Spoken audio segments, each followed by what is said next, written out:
Well, good evening, everybody. Thank you for coming tonight to KJZZ's discussion on water for the future. Nice to see so many of you in person. Morning. 500 or so reservations. So for all of you out there on Zoom, thank you for being. It's both in person How and important this issue is, and how much folks in this community and in this state recognize that water is such a vital issue, both now and into the future. My name is Mark Brodie. I'm one of the hosts of KJZZ's original production, The Show. We have a distinguished panel of experts here who I will introduce in just a moment. But first, just a quick reminder, if you wouldn't mind, please turning off or silencing your cell phones as a courtesy to everybody. Many of you know we've been soliciting questions for the panel leading up until today as well. We've got a ton of them. I will apologize in advance that there's no chance of us getting to all of them just because everybody had so many interesting things. People post a lot of questions. For those of you in the room, you'll notice that there's a note card with a pencil on your chair. If you have a question during the middle of the conversation, great. Jot it down, hold it up, and one of our KJZZ staffers will be around to collect it and bring it on. Can you see? As you know, KJZZ is committed to covering environmental issues. I was going to sit there now.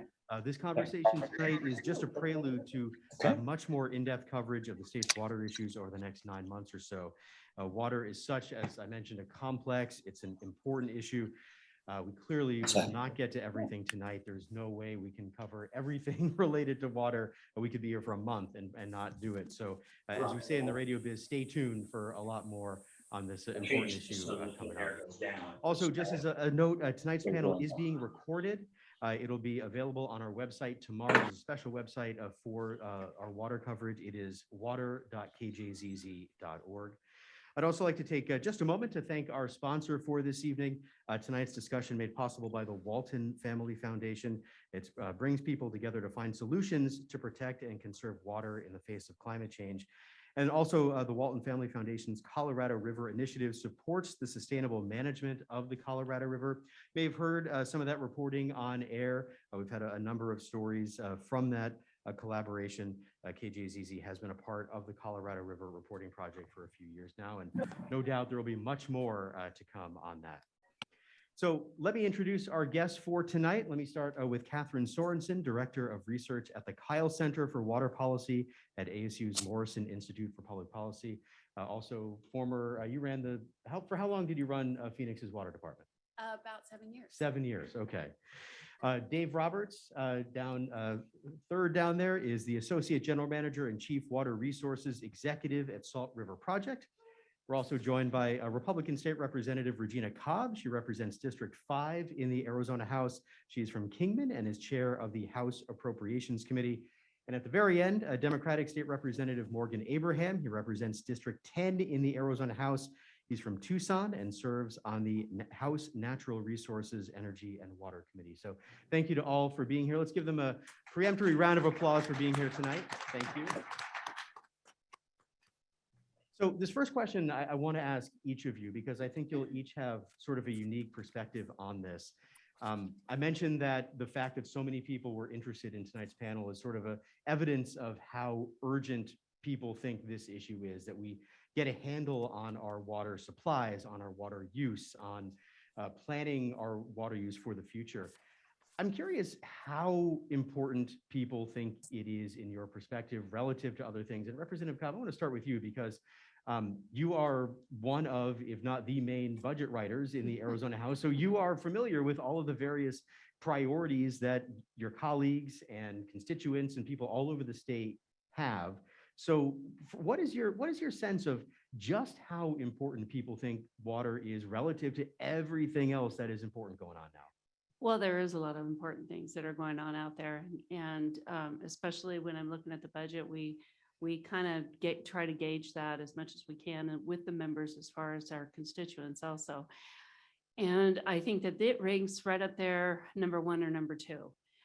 There are other issues that come up, border security, infrastructure, but water is probably on the top of the list. Representative Abraham, you are relatively new to the legislature, but based on your conversations with constituents, what you've seen in the legislature, would you agree with that assessment? Yeah, I'd probably call it the #1 issue based on my conversations with constituents and also my colleagues at the legislature. And I think that's coming from a half place of fear, half place of love. I think people are seeing the effects of climate change and reading the articles about the shortage of the Colorado River. And then all of us Arizonans love it here. We don't want to leave.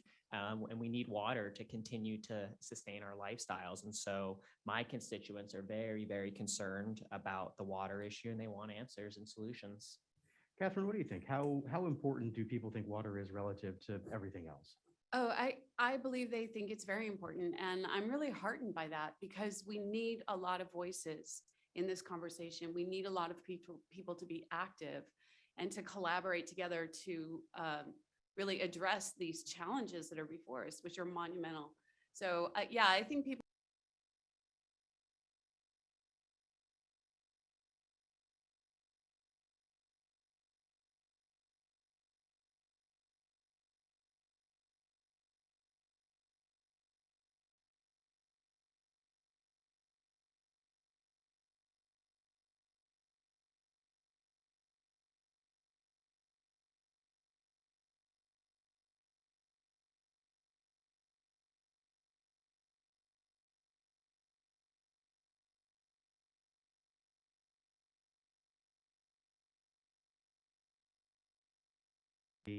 What trade-offs might we need to make to continue to live the way that we do in Arizona and continue maybe to live in Arizona with making sure that we secure our water future? This is, of course, an economy that for a large part of the state's history, especially recently, has been based on growth. And that growth has in some ways depleted our water supply. So I guess in order to really make it so that we have enough water and can securely manage our water for the next however many years we're looking to do it, Representative Cobb, what kinds of trade-offs might we have to be willing and ready to make? We need to make a lot of sacrifices. I think one of the things that we need to do is live within our means. We have enough water for development and agriculture, but we've got to be able to live within our means. And some of the trade-offs that you're going to see are conservation, and that means conservation all the way across, whether it be residential, agriculture, industrial, city use. We need to do some conservation things. We also need to do legislation that would protect some of our waters.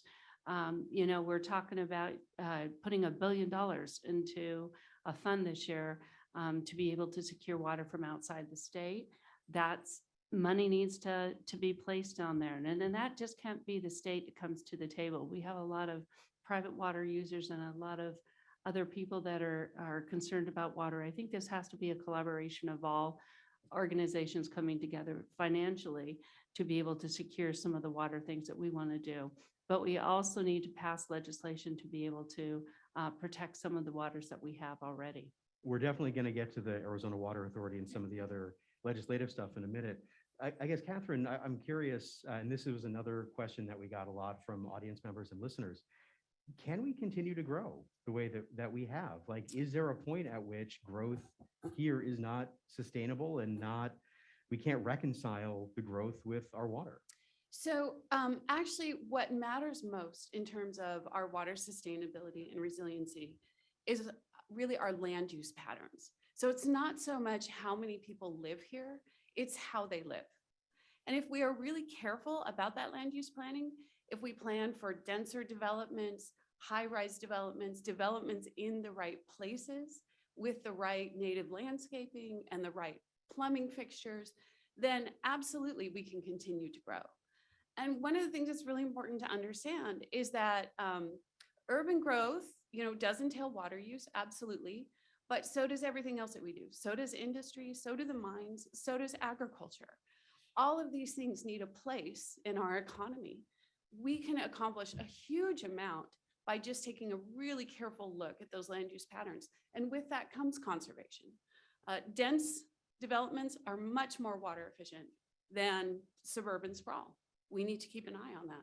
Dense developments, though, for a lot of folks, especially in some of the not urban cores in Maricopa County, that's got to be a tough sell for a lot of folks, right? Absolutely. And of course, here in Arizona, we like our land. We love to roam. We are rugged individualists, but these are the types of conversations that we need to have in our communities. And these are the types of trade-offs that we need to consider. So Representative Abraham, you are in a reasonably urban district. Would your constituents be up for more density, more urban core type living and water use, as opposed to having a big yard with with a big lawn and lots of room to roam? Yeah, I mean, my district is definitely on the more dense side. I'm Midtown Tucson, but I'm not sure that at this moment, conservation has to have a trade-off. I think that there's a lot of low-hanging fruit to conserve. I mean, 72% of the water in the state is used by agriculture, and 80% of that is flood irrigation. I mean, there's some really low-hanging fruit that we should tackle first before we start going down the road of promoting more density and promoting urban uses. So yeah, density is wonderful, but I'm not sure at this point that's where the focus necessarily needs to be. So Dave, do you think that if we are to continue welcoming more residents, more businesses, more tech to Arizona, is it mostly agriculture that's going to have to change? Is it everybody that's going to have to change? Well, I think it's going to be a combination of all the different types of uses that are likely to change. And I think there are opportunities in the agricultural sector to be more efficient. I think there are opportunities to reuse our wastewater in different kinds of ways. We need to be thinking about the long-term nature of how we use that supply. And I think we just need to make sure that we're drawing upon all the different sources that we have available to us. We've done a great job, I think, overall in the long term of planning, but we're at a new juncture here going forward. And given what's happening on the Colorado River system, so it's going to take some innovation for all of us to be thinking about going forward. And not every. I liked Kathryn's comment about land use and water use and just linking those two together. Not every single acre of land in Arizona should be treated exactly the same with respect to its water supply. Some areas have a little bit more and more reliable water supplies than others, and we need to be thinking about that as well. So how optimistic should we be, or how pessimistic should we be that we have enough now and will continue to have enough water to do what we have been doing and to continue to, at least to some extent, continue to grow the state and its economy? Dave, I'll start with you on that. Just me? Yeah. Oh, I'm sorry. I think a good example is what's happened at the city of Phoenix. And Kathryn can speak to this more, but they've decoupled the growth and the water supply and have done a great job of being able to have more residents and more businesses and not use any more water, or very little bit more than what they're using today. So, and they've been planning for that. They've been storing water underground for the future as well. So I would think that, yeah, we have great opportunities to move forward relative to a more efficient use of our water. Kathryn, should we be optimistic, pessimistic, somewhere in the middle? I'm always an optimist, but let me say a couple of things. First, here in Central Arizona, we are blessed to have, really vast groundwater resources. And through the 1980 Groundwater Management Act, we've done a reasonable job of protecting those resources. So there are some problems with the way we manage groundwater in Central Arizona, but for the most part, we've done a good job of protecting it. And we're lucky that in our area, groundwater levels are either relatively stable or even improving. And that's a great thing if you look globally at what is happening to groundwater supplies. But it's important because we're going to need it, because the challenges that are coming on the Colorado River are real. They are dire. And what's interesting to me is that those of us in Central Arizona who have lower priority rights to the Colorado River have seen this coming and have, for the most part, prepared. I think that some of the people who enjoy higher priority rights to the Colorado River maybe had a more lackadaisical attitude and might see some real hardship coming. There will be difficulties for all of us, but I'm always an optimist. We are able to come together. Arizonans have a really great tradition of coming together and working out difficult water issues, and I think that will continue. I mean, it is kind of difficult, right, to look at the pictures of Lake Mead and Lake Powell just this week, Bureau of Reclamation decided to take some temporary sort of Band-Aid steps to keep more water in Lake Powell to keep the hydropower Glen Canyon Dam going. Representative Cobb, I wanted to ask you about a bill that you've been working on for a few years. Kathryn mentioned groundwater, and you're trying to help get some more groundwater regulation in rural parts of the state, which right now don't really have it.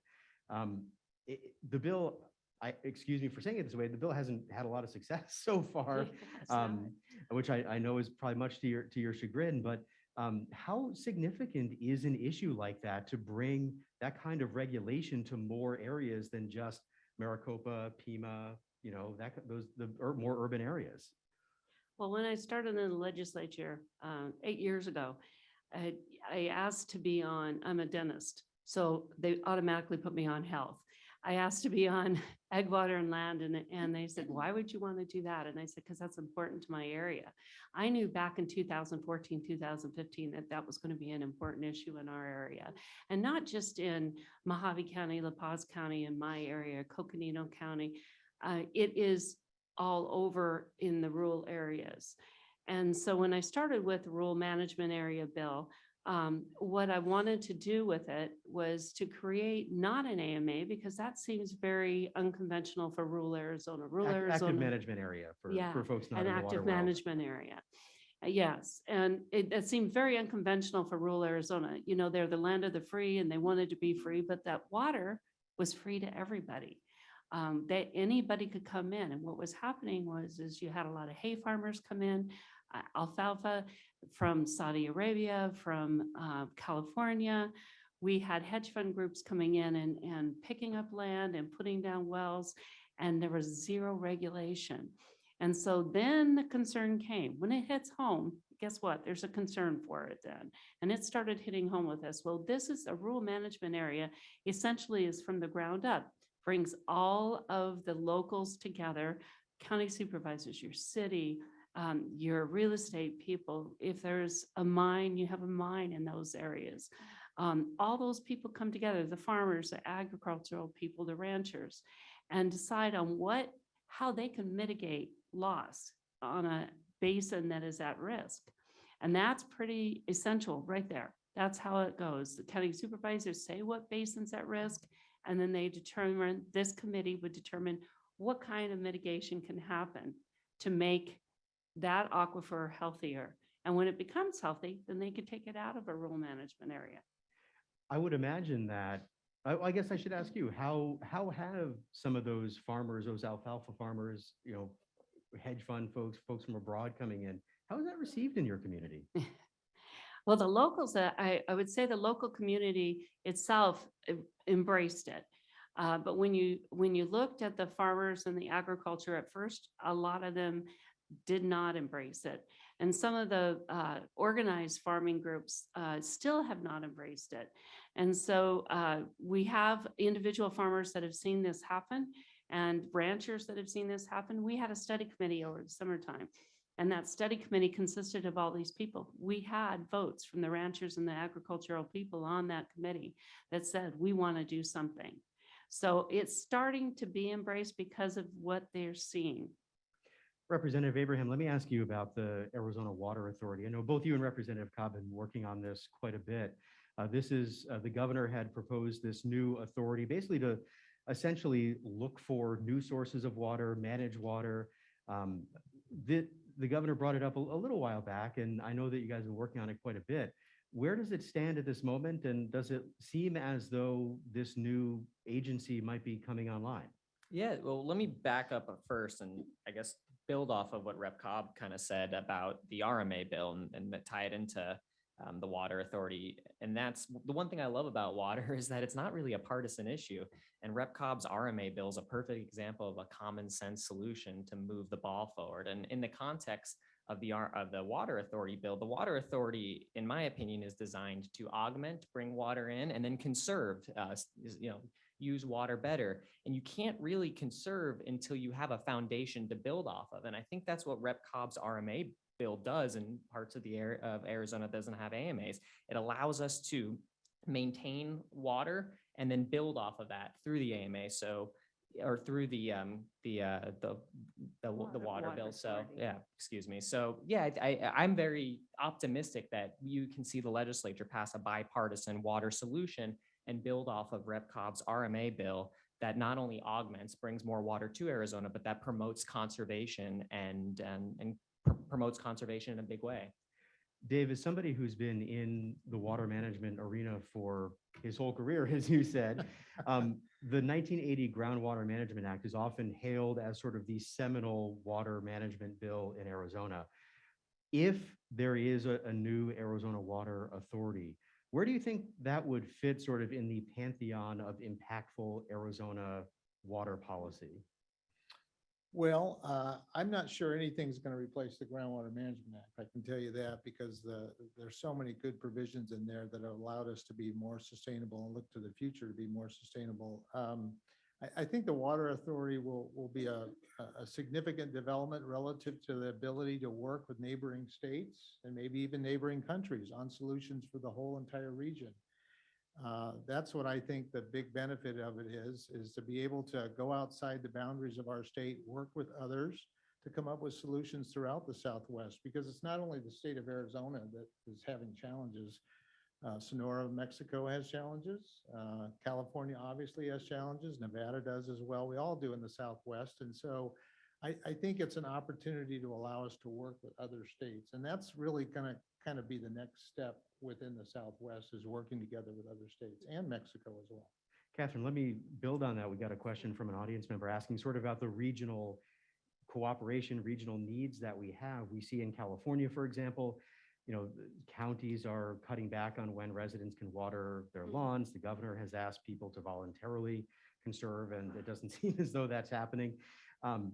Can Arizona solve its water issues by itself, or does it need to be more of a regional collaboration? Oh, certainly it needs to be a regional collaboration. We all have to do our part. To put this in perspective, the Colorado River is over allocated by, when you factor in climate change and the aridification of the Southwest, we are talking about millions of acre feet. So it is not a problem that Arizona can solve on its own. It's going to take everyone working together, all 7 states, the Republic of Mexico, the various Native American communities that share the river with us. Everyone's going to have to contribute. Those are going to be extraordinarily difficult conversations. No one wants to talk about using less. But no, the magnitude of the problem is such that we have no choice but to work collaboratively across the entire region. Well, so Representative Cobb, when you're looking at what Arizona is looking to do, be it a desalination plant or be it, which obviously would be in collaboration with other entities, with Mexico, maybe with California, who knows, and you're looking at maybe a new water authority, how do you try to balance what we are doing here relative to what our neighboring and neighbor basin states are doing, and try to make sure that what we're doing works for us, but also maybe also kind of works for everybody else? Well, and I think that is a great question, because honestly, I think that's what the Water Authority is trying to do.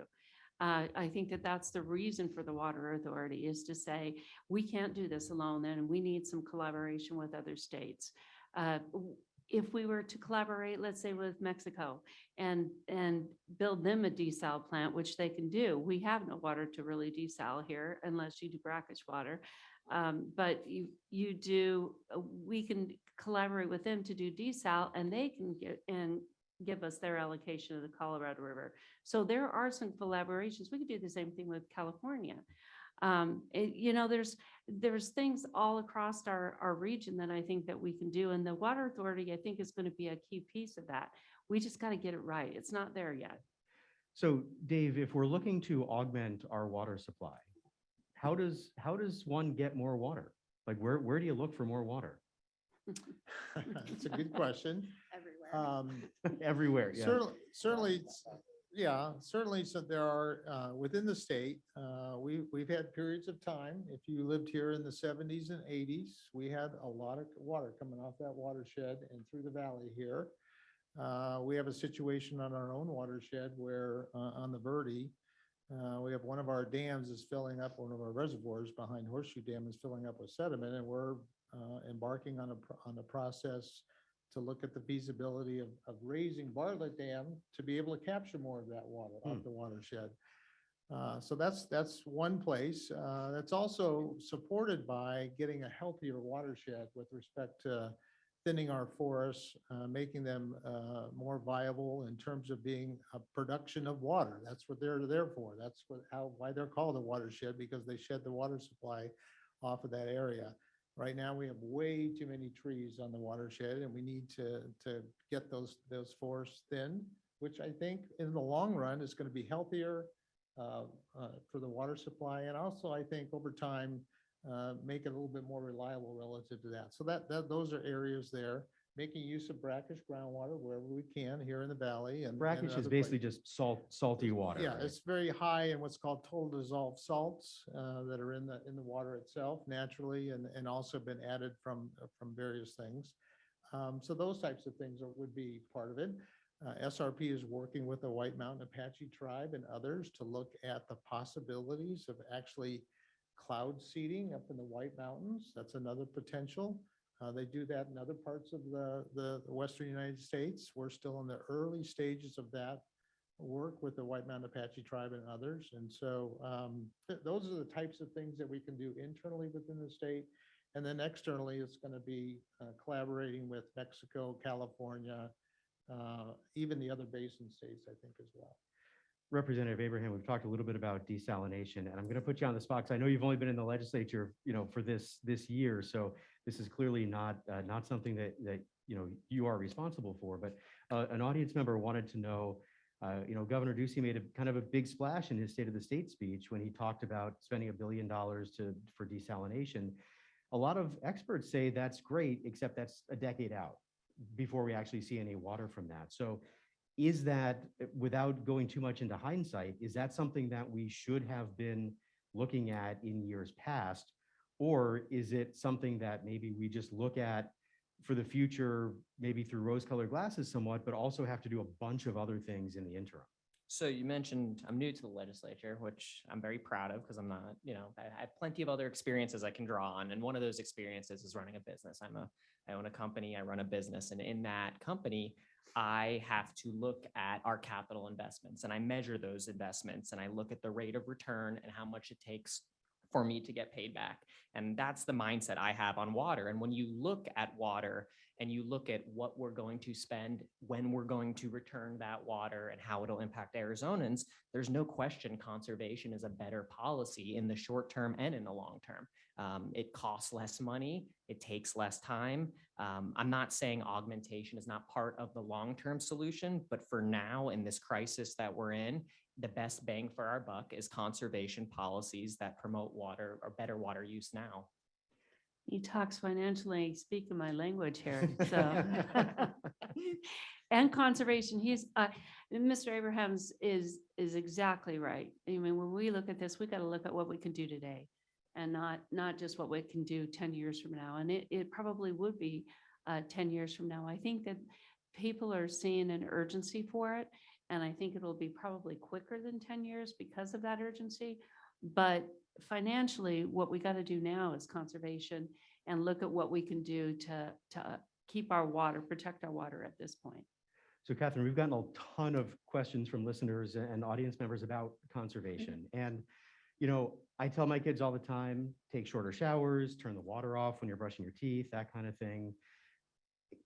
I hate to ask, does that matter? Because clearly it does to some extent, but I guess to what extent does it matter what we do in our own homes relative to what's going on in agriculture, what's going on with a lot of the tech companies that use a lot of water, that kind of thing? Like, where does the conservation happen?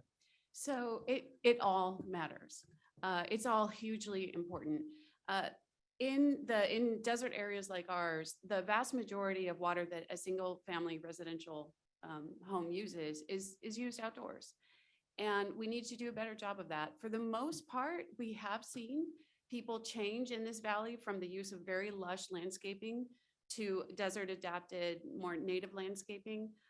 Back in the 1970s, we have estimates that upwards of 80% of single family residential homes had majority turf or lush landscaping. Today in the Phoenix area, that's down to about 10%. That's been a wholesale change, and that's super important. But we need to continue to push on that. It's great if you have converted to desert adapted landscaping, but if you're not maintaining your irrigation systems and they're leaking in the middle of the night, you're not saving any water. So we need to do better there. We need to do a lot more. But to your point, agriculture needs to conserve as well. This is not, the problems on the Colorado River are so large that we cannot conserve our way out of them alone. It's going to take everyone at the table. So every sector needs to participate in using less water. And yeah, agriculture does use the majority of the water in the Colorado River Basin. They use about 70–75% of it. The same is true here in Arizona. We all need to be at the table. Representative Cobb, a lot of agriculture in your neck of the state. What have you heard from farmers in terms of what kinds of changes they're looking to make or have made? I know there was a big pilot project in Pinal County trying to use drip irrigation instead of flood irrigation, to Representative Abraham's point a little earlier. Are farmers able and willing to make the kinds of changes to, as Kathryn said, to really put a big dent in this? I think you just hit it. It's they're willing, but they're not able. It's financially, I mean, one of the things that we had to do during the drought contingency plan was to be able to mitigate with the Pinal County farmers coming off the Colorado River and being able to use groundwater. And that was because the infrastructure part of it was so difficult for them to do. So we had to put dollars behind that. I think you still have to do that. You still have to incentivize somebody to go from flood irrigation to drip irrigation. And I think that that's got to be part of the water authority's charge, is to be able to give grants out to these farmers that have the ability to do it, but just don't have the means to do it. How much, obviously this depends on where they are and how big a farm they have, but like how much would something like that cost? Like how much money are we talking about?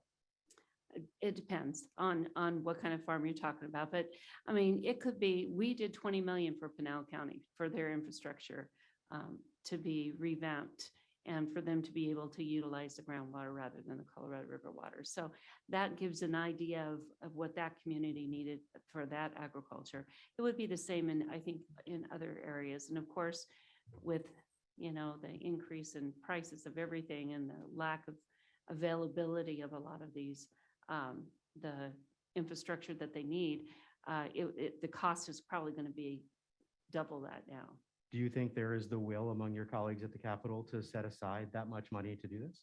I think this could be part of the water authority. That's $1 billion.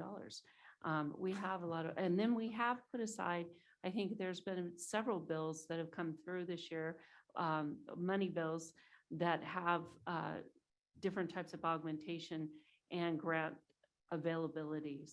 And I think everybody's thinking in that direction. So I do think there is a will there.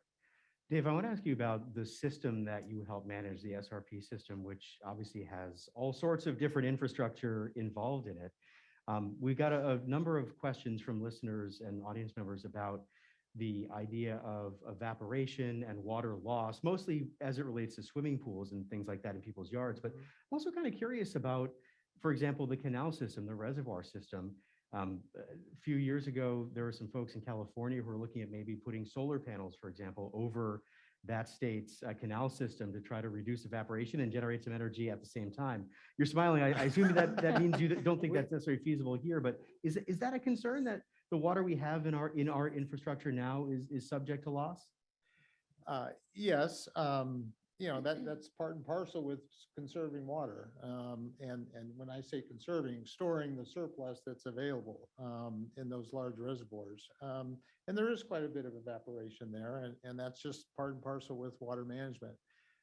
It would be a great challenge to be able to do something at Roosevelt or some of those other lakes to be able to cover them or do some things that would reduce that evaporation. Certainly don't want to add chemicals to that because that's our drinking water supply as well. So it's quite a challenge.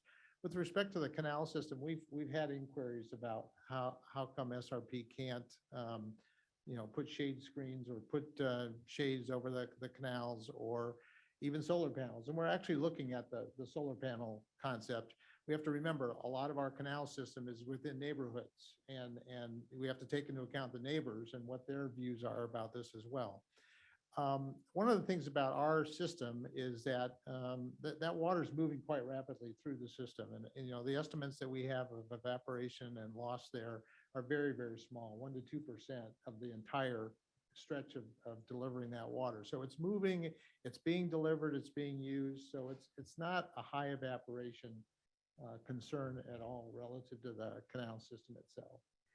Representative Abraham, you referenced earlier that water issues at the Capitol tend not to be necessarily broken down opposition by party. It's not a Democratic versus Republican issue.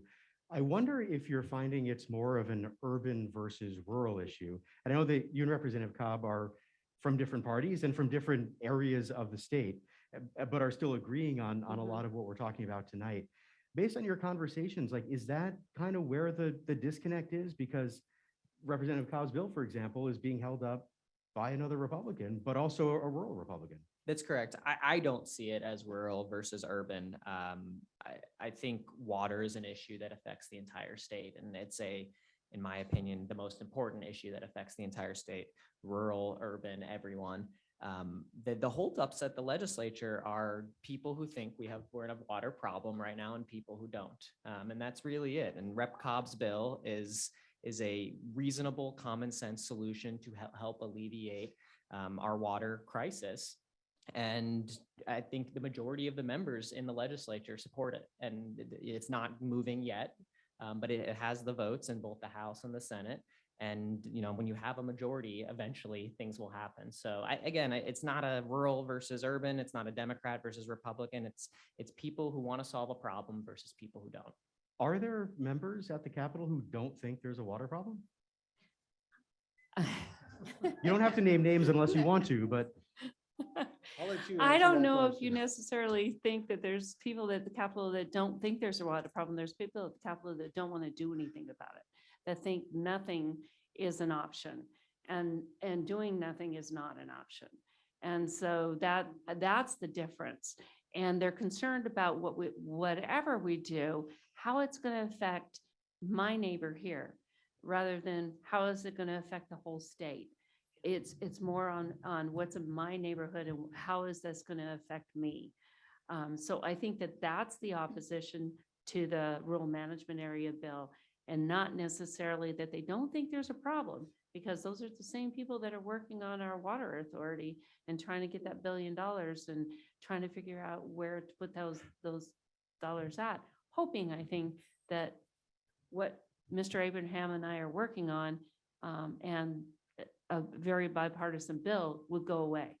And I'll just jump in to kind of Yeah. be a little positive too. Rep. Cobb's bill has the majority of members behind it. We demonstrated that in a call for division on the floor about a month ago. So the majority of the members are there and they want to solve this problem. Republican, Democrat, rural, urban. There's just a select few that maybe aren't. so Representative Cobb, we've talked a little bit about this $1 billion, and some of it seemingly will maybe go toward grants for farmers to help them adapt their technology. What are some of the other things that are under consideration? $1 billion is a lot of money, $1 billion is a lot of money. even and for there's- government. Yeah. And we have between a $4 and a $5 billion surplus this year. So that is taking a big chunk of the surplus that we have this year. That tells you how important we really feel this is. Everything's on the table right now. Everything can be on the table as far as what we can do. Kathryn was correct in saying that conservation is good and it's what we need to do, but it's just a piece of the puzzle. We've got a lot of pieces out there. Desalinization could be pumping, from the Mississippi. I mean, there's lots of options out there. What is the most viable option? That has been thrown out there, and I'm not telling you it's not something that they haven't considered very strongly too. But you have to have a lot of interstate Yeah. There's a lot of- cooperation lot to of be able to states do between something like Mississippi and that. here, So that would be, it's a difficult task, but we got interstates, you follow an interstate, or, there's ways of doing it. But I think that this water authority, you can't just put $1 billion out there and say, we got $1 billion and what are we going to do with it? You got to have somebody really thoughtfully think this out. And I think that there's got to be a group of really good blue ribbon people that are going to be in this room that can make those decisions. So Dave, I'm going to draw back on your long career of water management. My gray hair. I didn't say that. So legislature is going to give out $1 billion. Where would you like to see it spent? Well, that's a very good question. So I've been a part of a group with Director Tom Bishotsky at the Water Resources Department and CAP and some others in the binational work that we've been doing with Mexico towards studying opportunities for desalination there. And I think this water authority will help facilitate the next step in that effort. And part of that will be some changes to the treaty that we have with Mexico to allow for these types of things, exchanges of water, and also to give some certainty to whatever is constructed down in that area. We've done a lot of work with the Sonoran government and the Mexican government in Mexico. The feasibility of this looks pretty good at this stage based on that work, and I think that's probably where we're going to start with it. But as I mentioned earlier, I don't think it's the only place as well. There's also work being done in California on reusing some of the effluent that they currently send to the ocean. I think that's another opportunity. I just think it creates an agency that can work with other states and outside of our state. And it may end up with the Mississippi at some point, in the Missouri. You know, you never say never. It could be 50 or 100 years from now. I often tell the story. My dad was an Air Force pilot, and when he first started in the Air Force, there were people talking about going to the moon. This was in the 40s, 50s timeframe, and everybody was like, "We're never going to make it to the moon. We can barely get up, 50,000 feet to fly planes." And guess what? We did make it to the moon. So, there are things out there that we just need to be prepared for. That could happen. It's just a matter of, we'll see what over time, what really occurs. You have to remember, Arizona is a very popular place to live. We don't have any of the natural disasters that other places in the country have. People are moving here, businesses are moving here, manufacturing moving here. We need to be prepared for that going forward. Well, and Kathryn, that kind of goes back to something we were talking about earlier and another question from the audience in terms of sort of how should Arizona be pitching itself to prospective employers, prospective residents here that, people see those photos that we talked about earlier on the news of, the bathtub ring at Lake Powell and Lake Mead. They hear about drought contingencies, they hear about snowfall and rainfall being well below average and wildfires out of control. How should the state be pitching itself to either businesses and or residents to assure them that if they come here, there's going to be enough water? Well, that's why water managers in Arizona work so hard to bring certainty in our planning. Certainty in our water resources management is the foundation of our public health and our economic opportunity and also our quality of life. And we have this amazing tradition. It literally goes back thousands of years to the ancient Native American communities that first populated this valley and hand dug the canals that we rely on to this day. And we have this legacy that has continued through that time. We built Roosevelt Dam. We passed the 1980 Groundwater Management Act. We worked together on major water rights settlements that brought Native American communities together, cities, mines, agricultural districts. We worked really hard to ensure that our water resource planning was sustainable and resilient. The challenges before us are huge, and I do not want to make light of them. But we have such a foundation in water resource planning and in bringing that certainty. And I am optimistic that we will continue to do that. I don't think we need to sell Arizona because it's a great place to live and people come here, right? And the companies come here because we do not have earthquakes and tornadoes and blizzards and floods. A flood now and then would actually be really nice, but people come here. They love to live here.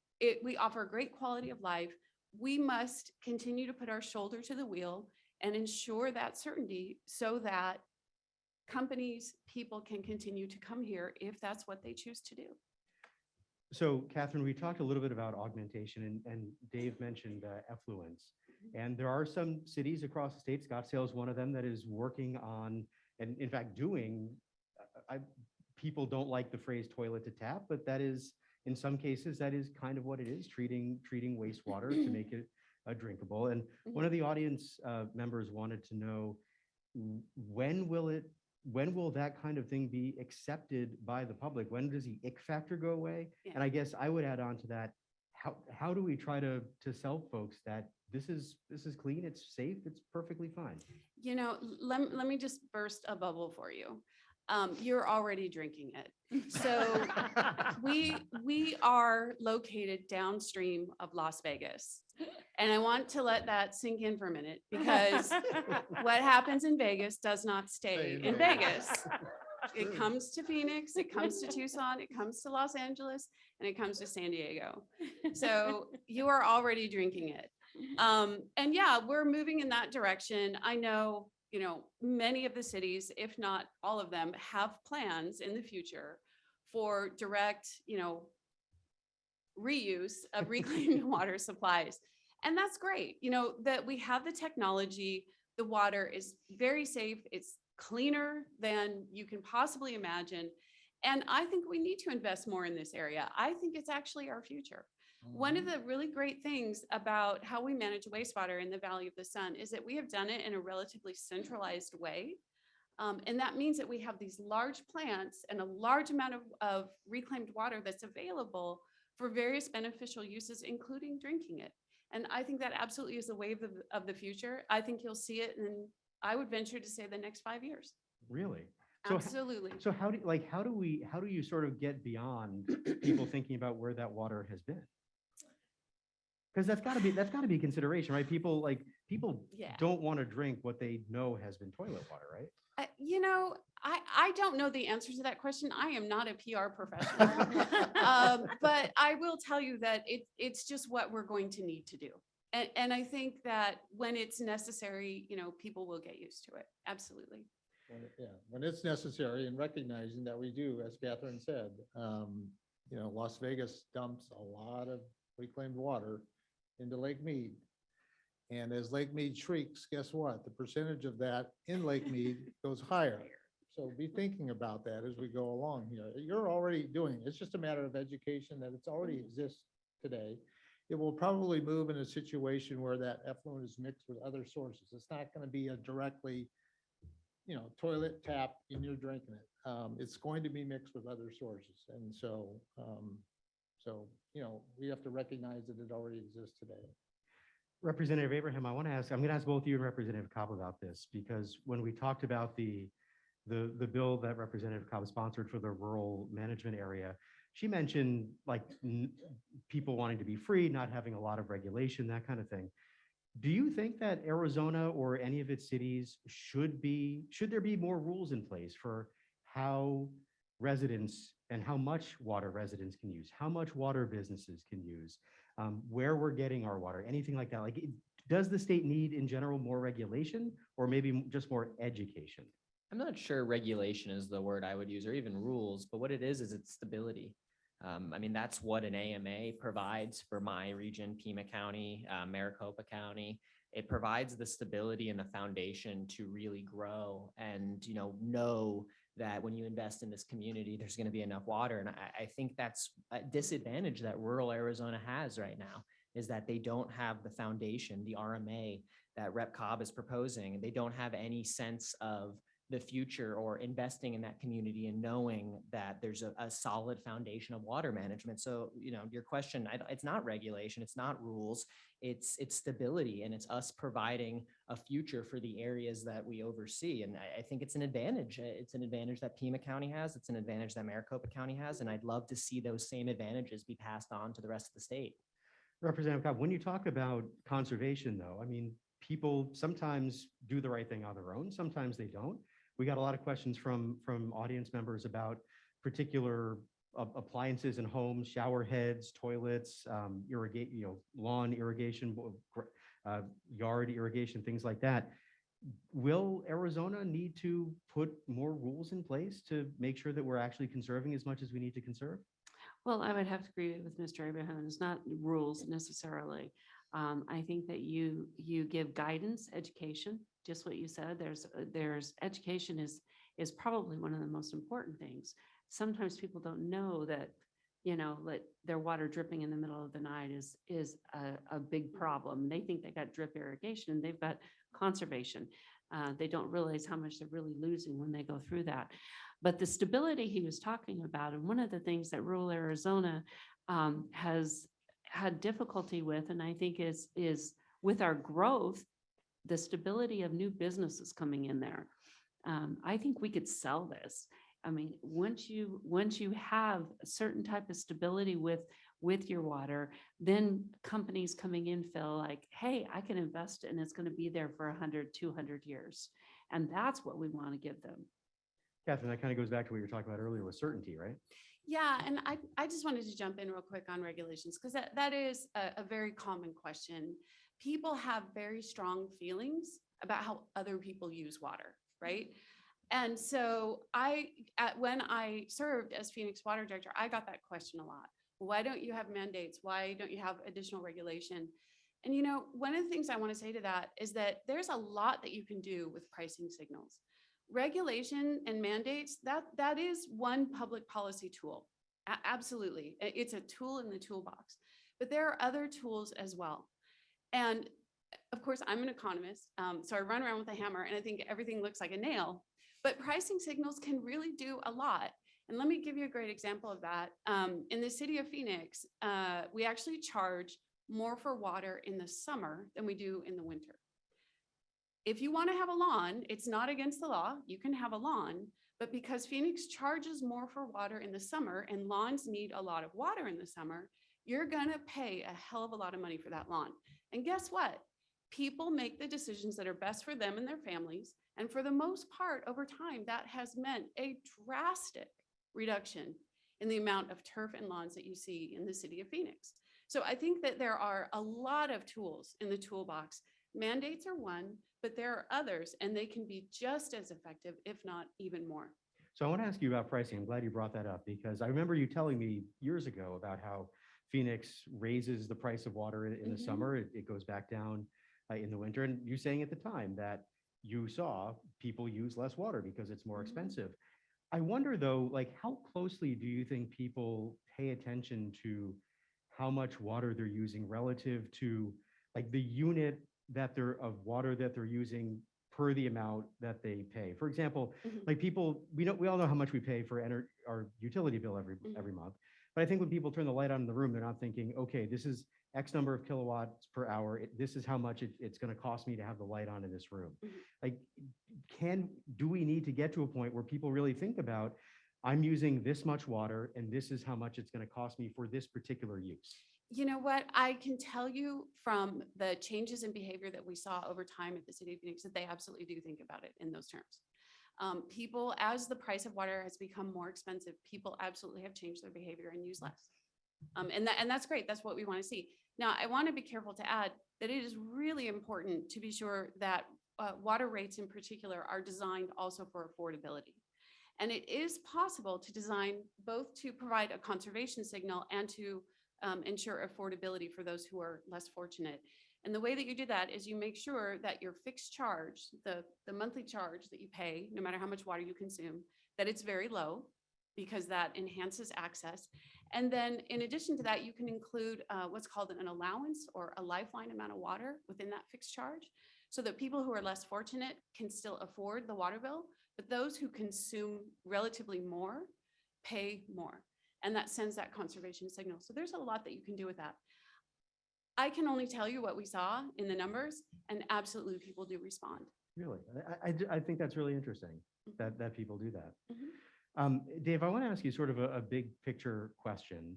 And we saw, I think it was earlier this year, there was a report that said we are in, like, this is the worst mega drought in what, 1,200 years, something like that. They got a lot of headlines.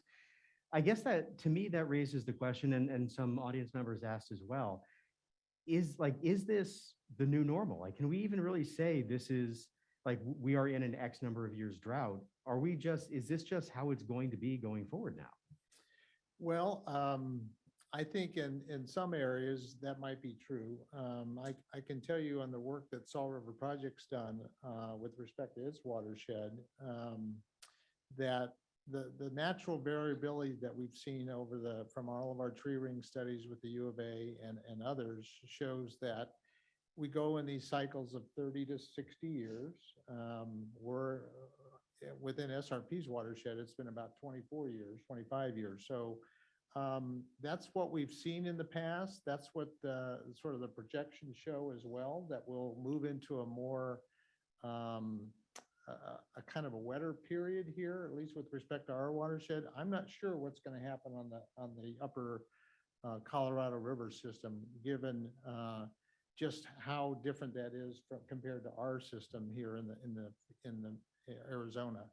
But that is what shows in our watershed with respect to variability. And the other thing that we have found out is that we may have deeper droughts and maybe longer droughts at times, but we also will have extreme wet periods as well. And we've seen those at different times at different places. If you lived here in the Phoenix area in 1993, we had 4 million acre feet of water run off the watershed. We wiped out that bridge in Tempe, if you remember that. We didn't mean to do that, but it happened. Mother Nature provided it. So we're going to have those types of events eventually. And that's why it's very, very important to have large storage reservoirs to capture that, to bite us over during those dry periods. Representative Abraham, how do you try to plan policy for that? No, hoping, of course, that, we get a lot of rain, maybe not all at once, excuse me, and wipe out bridges. But when you're trying to plan policy and plan water security and make policy, at the Capitol, how do you try to figure out like what's going to be in 10 or 20 years when it is something so variable as this? So, well, first, I'm in the military, and we have a saying in the military that when you fail to prepare, you prepare to fail. And so I say that because when we're preparing, we should be preparing for the worst case scenario. Our models should be used on the worst case scenario, and we should create our systems and our policy around that. And if by some blessed nature that we get more water than that worst case scenario, great, wonderful for Arizona. But we need to keep in mind what the potential is and have a great plan for that and make sure that, again, we're preparing for the worst case scenario. So that's how I like to see policy done. And I think there's many members that are in agreement with that. Representative Cobb, what do you think? I mean, this is obviously planning for pretty much anything in the future is difficult, but it seems like this is maybe particularly difficult. It is. And we can't spend 42 years without some kind of policy going into place. That's the problem. When Representative Abraham was talking about preparation, we prepared back in 1980 and did a great job with that. But now it's been 42 years since then, and we haven't had any policy really to speak of that was preparing us for this day. We can't sit back and just do nothing. And I think that's the policy we got to look at going forward. Today, we're sitting in a crisis. We're going to make it through this crisis. We will. And we're going to figure out ways of doing it. But then we've got to continue working all the time, making sure that this is never a day that we can see again. So without potentially throwing your predecessors under the bus here, I mean, is this at some level, like, have previous legislatures failed by not doing anything between 1980 and 2022? We have done The guy stuff. standing next to me. I'm not going to throw any of my predecessors under the bus. I think that no one saw the urgency until, like I said, 8 years ago, I saw something coming on the horizon, but I didn't see the urgency at that time. I came into Arizona in 1993, so I remember that day. My district is the Colorado River, so I saw it at its highest level, and now I'm seeing it at its lowest level. And it's a sad day for me to watch that happen. It's a sad day to see recreation go away, and communities that live on the Colorado River from Arizona are not being able to prosper because they can't do water sports, fishing, hunting, or doing the things that they normally do on the Colorado River. I think it's difficult to watch all this happen.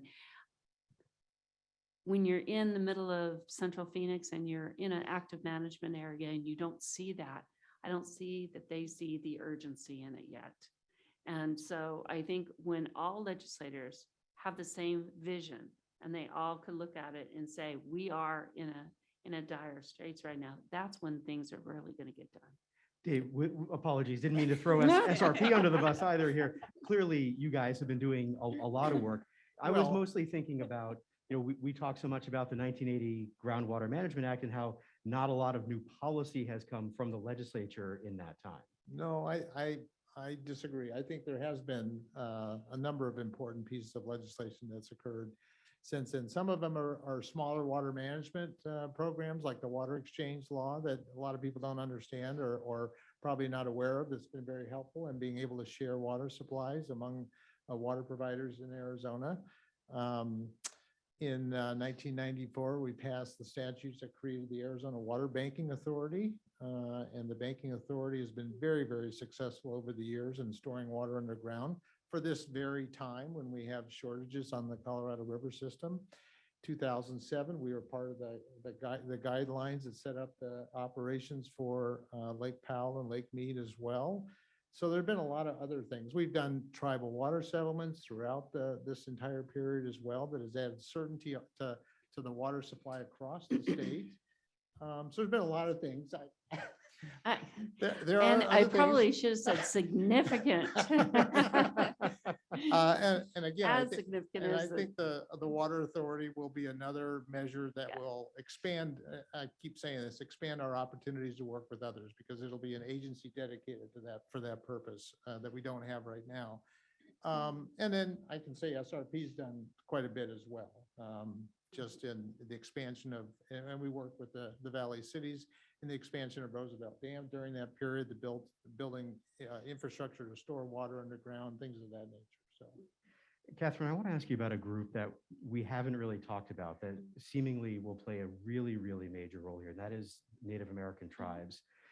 We saw the Colorado River Indian tribes. There's a plan to basically have them lease their water back to us, and the state pays them.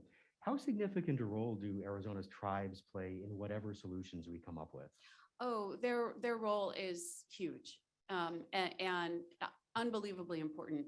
So Native American communities have some of the highest and best water rights in the state, as they should.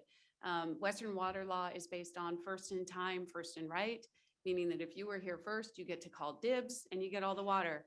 And guess what? They were here first. And so they are really, really important partners. And I say that word meaningfully because it is a partnership. We had to go through a series of very difficult conversations with Native American communities to reach these water rights settlements. But we went through that, and as difficult as those conversations were, what came out the other end was a really, really strong ethos of partnership. And I think it is that spirit of collaboration that will continue forward into the future. The Colorado River Indian tribes are very interested in leasing some of their very high priority water into central Arizona. There are pros and cons to that, and different groups have different feelings about that. So it's hard to say exactly what will come of that, and it does literally take an act of Congress for that to take place. But Native American communities are central and will continue to be central to the sustainable management of water resources here in Arizona. What other kinds of roles might they play in coming up with solutions, negotiations, that kind of thing? For me? Yeah, Oh, okay. Kathryn, go ahead. Yeah, well, so there's a lot of really interesting partnerships that take place, and actually some of them have to do with exchanges and infrastructure. So let me give you a couple of examples. The cities of Mesa and Chandler deliver reclaimed water to the Gila River Indian community via a system of pipes infrastructure. And then in exchange, the Gila River Indian community delivers them some of their Colorado River supplies that the cities can then use at their surface water treatment plants and deliver to their customers. There are other examples similar to that, but it's those types of partnerships that are based not just on water rights themselves, but on infrastructure and moving water around to where we need it at a particular time or place or quality. those types of partnerships are really important, and I think they will continue. There's also some really fantastic partnerships with the Gila River Indian community. Can let Dave speak to some of those if he wants. I think he does. But yeah, it's not just about the water, it's also about the infrastructure. Dave, go ahead. Sure. Yeah, there are a number of partnerships and opportunities to work with tribes within the state. Excuse me. They've been very, very instrumental in conserving water in Lake Mead. They have been great partners with the federal government. They are and work with the federal government a lot, so they bring the resources of the federal government as part of all of those activities. The partnership that we have with the Gila River Indian community was to take advantage of their Colorado River supplies that they got through their water settlement and store it underground in advance of development. And so SRP and the community did that. We've stored about 1.8 million acre feet underground within Phoenix and the Pinal area, Pinal County area. And those supplies have been very instrumental in helping the city of Chandler with its work with the Intel expansion. And it's also most recently working with the city of Mesa for the Meta data center that was just, if you read about it yesterday, they had a big celebration about that. So those types of partnerships have been created with working with Indian communities. We've worked with the Salt River Pima Maricopa Indian community to develop the Granite Reef Underground Storage Project on their lands. We work with the Fort McDowell tribe to create in-stream flows on the lower Brodie River to ensure water supplies for the tribe, but also to have a nice green belt there on the Brodie River. So there's been a lot of opportunities working with tribes. So. Representative Cobb, what have the conversations been like in terms of state officials, tribal officials, other water officials? Like, does it seem as though the tribes see themselves as partners, as Kathryn said, and there are agreements to be made? Definitely they do. And the drought contingency plan was a most recent Just a couple years ago. collaboration, with all of those factors coming together. And I think that everybody thought that each one of them, the tribals, the state, all of the communities coming together to create the drought contingency plan was something that we all had to come and just what you said, some of the conversations are difficult and water is difficult. It's not gonna be an easy conversation to have, but it needs to be done. And what can happen with that is what happened with the drought contingency plan. Kathryn, we've talked a little bit about agriculture, and I want to go back to that as we're starting to run a little short on time here, unfortunately. Are we growing the right kinds of stuff here? Like, do we need to be thinking about what kinds of crops we grow in Arizona and how much water it takes to grow them? Oh, I think we should always be thinking about our land use patterns. Absolutely. And, there are some important differences in the types of crops that are grown across Arizona. Absolutely, we should look at that. And I think there's a lot that we can do just by switching crops, by temporarily fallowing crops, maybe addressing agriculture that is kind of marginal, it doesn't make a lot of money. There might be some willing exchanges or trades that can happen. So yeah, absolutely. I think that is something that we need to look at. Representative Abraham, it seems like this would maybe go back to what you were talking about earlier about ability and education, the ability of certain areas to be able to do things to, protect their areas. It would seem as though, folks in the agriculture community, it would be in their best interest to grow crops that don't take more water than they can get. Yeah, but again, this is an investment that needs to be made to change the way we do agriculture in this state. And most of these farmers can't afford that investment. And I think that's a problem that, we as the government need to come in and help. And we can do that in loans or forgivable grants. There's a lot of tools that we have at our disposal to help the agriculture community conserve and use less water and have the same amount of output. The reason you're not seeing the change already is because it's expensive. it costs money and, you know, it's not reasonable to expect agriculture to do it on their own, but that's a problem for us to solve. And I hope, and we're pushing for the Water Authority to promote that exact type of mentality, to promote conservation, to promote empowering agriculture to be more conservative with their water use.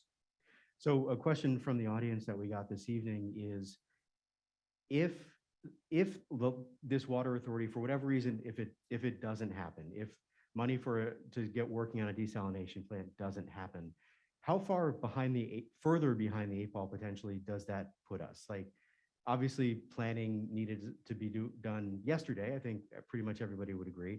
Representative Cobb, like, if this stuff doesn't happen, I know you're optimistic that it will. If it doesn't happen, what does that mean for the state? Well, I think if it doesn't happen isn't an option again. I think this is something that needs to happen. And whether it happens during our session or whether we do a special session is a question to be answered. I think that there's a lot of policy that needs to be done before the end of session. And I think it's probably going to end up being in a special session. Somehow we've got to put everybody's feet to the fire. And I think that there needs to be a date certain that this has to be done. If we put the money aside, the money doesn't go anywhere if you don't get the policy done with it. Representative Abraham, do you agree with that? That like it one way or the other, it absolutely 100% has to happen this year? Yes, there's, I mean, and it doesn't necessarily, I don't know if it's the Water Authority, but, you know, Rep. Cobb's RMA bill and a conservation focus at a minimum has to happen. I mean, you know, we were talking about what should we have done in the past, and there's no use going back in the past, but here we are in the present. There's a problem. We have the capacity, the opportunity, the money to solve this problem and to move forward. There's no excuse for us to not act this year. And so, yes, I'm fully in agreement with Rep. Cobb that something needs to happen, and I'm very confident we're going to do that. So both of our lawmakers have said we don't necessarily need more rules, more regulations. I wonder if there's a place for incentives to incentivize people to, you know, tear out their lawns, or to change out their shower heads, or do other, you know, in agriculture, we talked about maybe some grant money for, you know, drip irrigation or other water conserving technologies.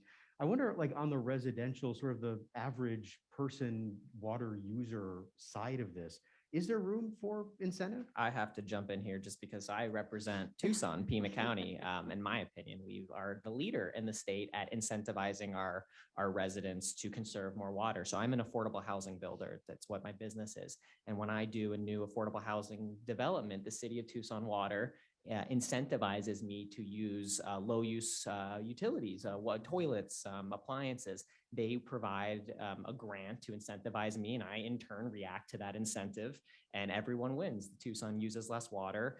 My residents have a low water use toilet, and win-win. The county of Pima County has doubled since 1990. And because of these incentives that we promote, our water use has remained constant, flat, no more water use since 1990. So absolutely, I think we should be doing these type of policies. They cost money, but this is a problem that needs to be solved. And the authority hopefully will have the money to solve them, and we can incentivize our way as part of the solution. Representative Cobb, could this be part of the $1 billion? It absolutely could be. Like I said, all options are on the table, and this could be a good option too. And it might not be as big of a conservation as doing drip system with the farmer instead of flood irrigation, but it is a conservation piece too. So I think there's all things are on the table with this. I got to tell you though, I probably will not be pushing for this water authority unless we have some kind of rural component to it. And I think that that's something that all of us are looking for at the legislature too, as we talked about the water authority. It's got to not be only urban, it's got to be the rural communities. When you talk about the rural, I just want to clarify, when you talk about the rural communities, are you talking specifically about the bill that you would sponsor, the rural management? Are there other considerations for rural Arizona? I think that's the most prominent one right now. It would be the easiest one. If we did the AWA and did the RMA in the same special session, that would be fantastic. That would take care of both issues at one time. Representative Abraham, sorry Yeah, to no, interrupt you. I was just going to say the context of Rep. Cobb's RMA bill, I think, is the foundation of empowering us to create good incentives in the water authority. And so I'm in agreement with her. And I think the majority of the members at the legislature are in agreement that the water authority is not as powerful without her RMA bill. And so that probably needs to be the first step. And then we can move on to the water authority. Dave, I'm curious what you think about the idea of incentivizing people to conserve, and be it business, be it the tech sector, be it farmers, be it homeowners or landlords. Like, we've talked about how we can't necessarily just conserve our way out of this, but clearly it seems like there's a place for that. I totally agree. I think it's the least expensive way to build a reliable and resilient water supply is to use it wisely and to conserve and save for the future. I totally agree with that. So I'll be interested with you all are you ready for more acronyms? AWA, RMA, all these guys, this is all going to happen. So be ready. There's a quiz at the end, by the way. Oh, I thought you were going to give us some. No, I just gave RMA. They're probably wondering, what is an RMA? So I think we're starting to run short on time. So I want to sort of end with a look forward. Let's assume that the lawmakers on our panel are right, that we will get a rural management area for rural Arizona. We will get $1 billion, some amount of money for an Arizona Water Authority. We'll be looking actively to augment our supply. There will be incentives for conservation, for ag to, change its water use, and, all the stuff that we've been talking about today. Is that enough, Kathryn? Well, that's a really interesting question.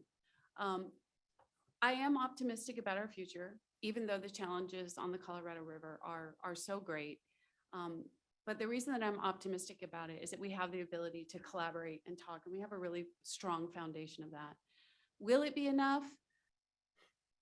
That's difficult to say. I think we have to always be vigilant. I think we have to continue to work and continue to innovate. And if it's not enough, then we're just going to have to go back to the drawing board and do more.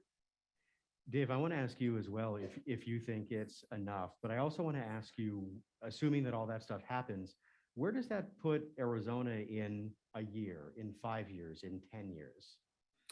Well, first of all, I don't think it's enough. I think it's a good start. As I've been saying, it's going to give us an opportunity to work with other states, and I think more ideas and more innovation will come from that. I think within the state, we need to do more in rural areas, particularly in our forests. And people ask me, what keeps you up at night? Is there anything that keeps you up at night, Dave? And it's really the health of our forests. That's my biggest concern for Salt River Project, but also for the state of Arizona. I'm just really worried about devastating large wildfires on our watershed. So that is critical for us going forward. And it's not an easy thing to solve as well. I think in the 5-10 years from now, I think we're going to have something going on with Mexico. I think that's going to turn out to be a reality. And I think there's going to be activity with California as well. I think there are going to be opportunities in California to work with them. I think the Colorado River supply for Arizona, I don't think the CAP canal is ever going to go dry. I think there's always going to be some water in that canal. How much, it remains to be seen, but I think there's always going to be water in that canal. It's not going to be a skateboard park. There's going to be water there. And so I'm, as Kathryn says, I'm very optimistic as well. A lot of people say your glass is always half full, Dave, it's all the time. So, but I think there'll be, I'm very bullish on the future as well. Glass half full is kind of an apt analogy for what we're talking about tonight, isn't it? So Representative Cobb, you mentioned that you've been in the legislature for 8 years. This is your last year in the legislature, right? I mean, unless you decide that you haven't had enough and want to come back at some point, you want Not more right of that. We hear a lot of that. So I know that you will continue to be watching this issue. But we're assuming that all the stuff that you're talking about, all the stuff that you're working to achieve happens. Sort of following up on what Dave talked about, Where does that put Arizona in the, next decade or so? Well, I have to agree with Dave. It's a good start, but it's not the end all.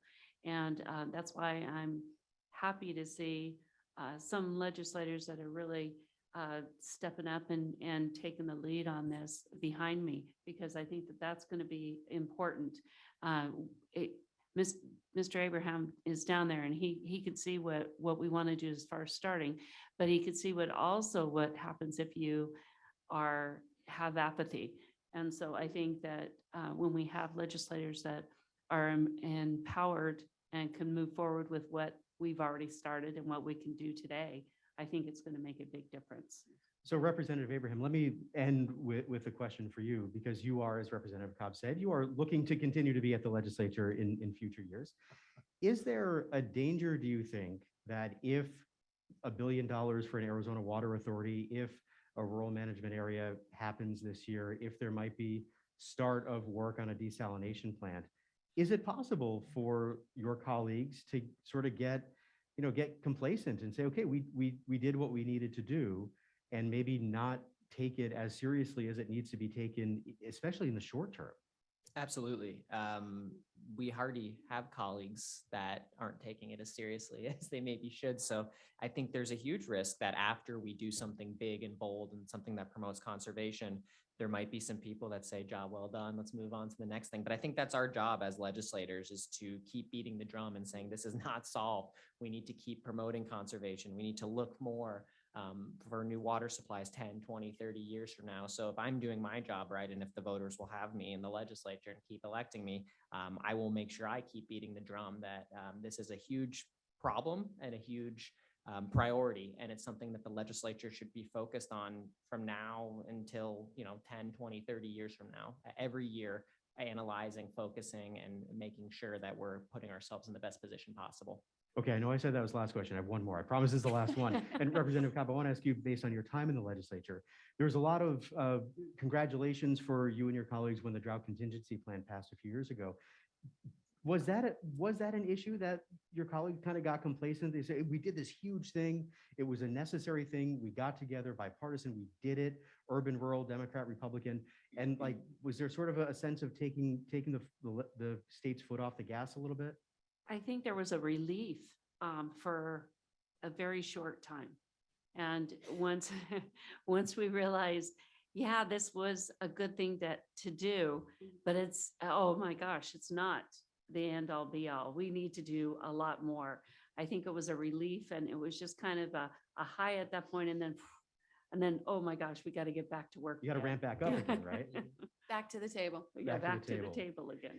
All right, well, we will have to leave it there. Of course, as I said, we basically scratched the surface on water issues in the state, but thank you so much. Let's have a round of applause for our panel. Kathryn Sorensen, Representative Regina Cobb, Dave Roberts, and Representative Morgan Abraham. Thank you for sharing your insights, your experience, your expertise with us.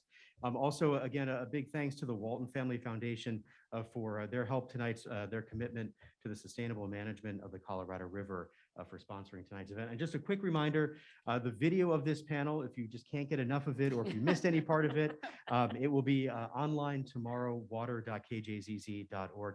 Thank you to all of you for showing up, for taking an interest in such an important and critical issue in the state. Thanks to everybody on Zoom as well for tuning in. Thank you very much. Have a good rest of your night, and stay tuned for much more water coverage on KJZZ. Thank you. Good night.